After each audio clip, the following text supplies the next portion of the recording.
ప్రస్తుతం ఉన్న అధికారులు నేతల కన్నా అడవిలో ఉన్న అన్నలే నయం. అన్నల పేరుతో ఇక్కడున్న అధికారులు అన్యాయాలు చేస్తున్నారు. ఎస్ఐబి చీఫ్ మాజీ ప్రభాకర్ రావు అన్నల కదలికలు తెలుసుకోవాలని కట్టుకథలు చెప్పి 600లకు పైగా ఫోన్ ట్యాపింగ్లు చేశాడు. ప్రభాకర్ రావు తన మాయమాటలతో రివ్యూ కమిటీని ఒప్పించాడు. ప్రతిపక్ష నేతలు, వాళ్ళ కుటుంబ సభ్యులు, అనుచరులు, జర్నలిస్టులు ఇలా 600 పైన నెంబర్లపై ట్యాపింగ్ జరిగిందని సెట్ అధికారులు గుర్తించారు. 2 నెలలకు ఒకసారి రివ్యూ కమిటీ దగ్గర ప్రభాకర్ రావు సమాచారాన్ని సేకరించేవాడు. 600 నెంబర్లపై ట్యాపింగ్ జరిగిందని నేరుగా డీఓపీకి పంపించారు.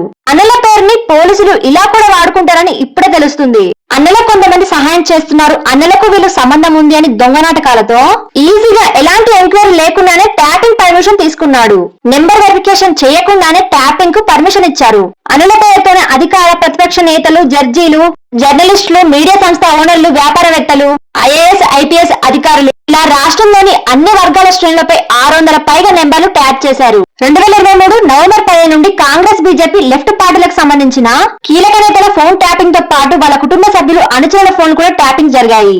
అధికారులు ప్రభాకర్ రావును 3 రోజులు విచారించిన తర్వాత ఈ విషయం బయటకొచ్చింది.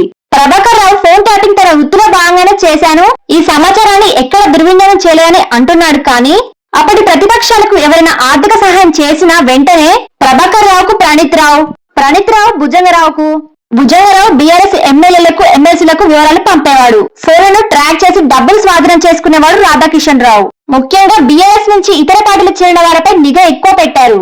ఈటల రాజేందర్, రఘునందన్ రావు, టి శ్రీనివాస్, ధర్మపురి అరవింద్ తో సహా వాళ్ళ అనుచరుల ఫోన్ కూడా ట్యాప్ చేశారు. టీఆర్ఎస్ కు పోటీ ఎక్కువ ఉన్న స్థానాల్లో మరింత నిఘా ఎక్కువగా ఉండేది. అంతేకాదు బీఆర్ఎస్ నాయకులపై కూడా ఫోన్ ట్యాపింగ్ జరిగింది. ఫోన్ ట్యాపింగ్ కోసం ప్రభాకర్ రావు ఒక ప్రత్యేక సంస్థను ఏర్పాటు చేశాడు. ఇప్పటి వరకు రాధాకిషన్ రావు, తిరుపతన్న, భుజంగరావు, ప్రణీత్ రావు అరెస్ట్ అయ్యారు.